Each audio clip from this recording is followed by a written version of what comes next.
A former Purdue employee has filed multiple complaints against the university after he resigned less than 2 weeks before. That's after accusations against former accompanist Jamie Newman made a social media post threatening to rape Purdue students. News 18's Samantha Tiki sat down with Newman and joins us now with his reasons for filing the complaints. Sam. Well, Jeff and Gina, Newman says all he wants is people to know the truth about the accusations that led to him quitting his position at the university, and he says it all started with a Facebook post. Newman admits to posting a comment calling a demonstration by Purdue students, quote, vile and racist, but he says what happened next led to his resignation. They said that I threatened to rape and impregnate Purdue students, and they said that my wife was going to assist me in doing that. They completely made this up. That's how former Purdue staff member Jamie Newman summarizes an online article published by Students for Life of America. Newman says it accuses him of threatening to rape students so they could get pregnant and have to decide whether to have an abortion.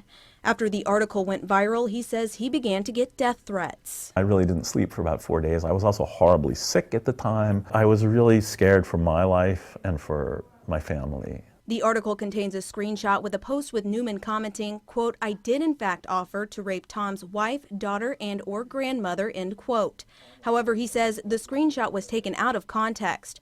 Purdue decided to not take disciplinary action against Newman, but he says the threat of a campus rally left him no choice but to quit. The only thing I could possibly do at that point to prevent that from happening and to sort of attempt to diffuse this crisis from sort of exploding a second time was to tender my resignation. However, after Newman's wife was referred to Purdue's Office of Institutional Equity, he decided to take action against the university, and what he says is a lack of communication. Nobody once has either called me up or sent me an email message inviting me in to tell my side of the story, to talk to them about how best to manage this crisis.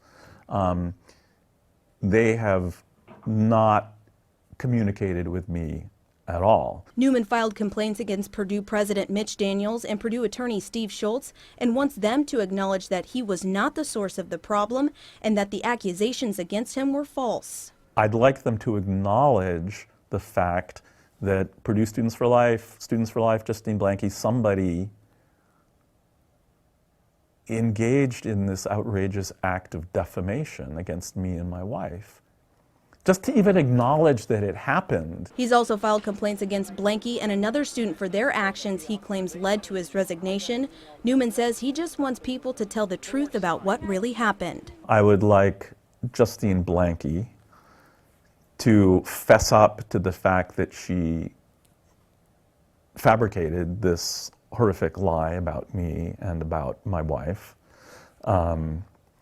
or attempt to explain why it was that her parent organization would have attributed to her these horrible remarks about me and my wife. Purdue President Mitch Daniels would not comment on camera about the complaints, but the university issued a statement. It says Purdue University does not comment on specific internal complaints. However, the university would follow its procedures in connection with all complaints filed. Now, News 18 attempted to reach Blanke through Facebook, but our message was not returned. Samantha Tiki, News 18.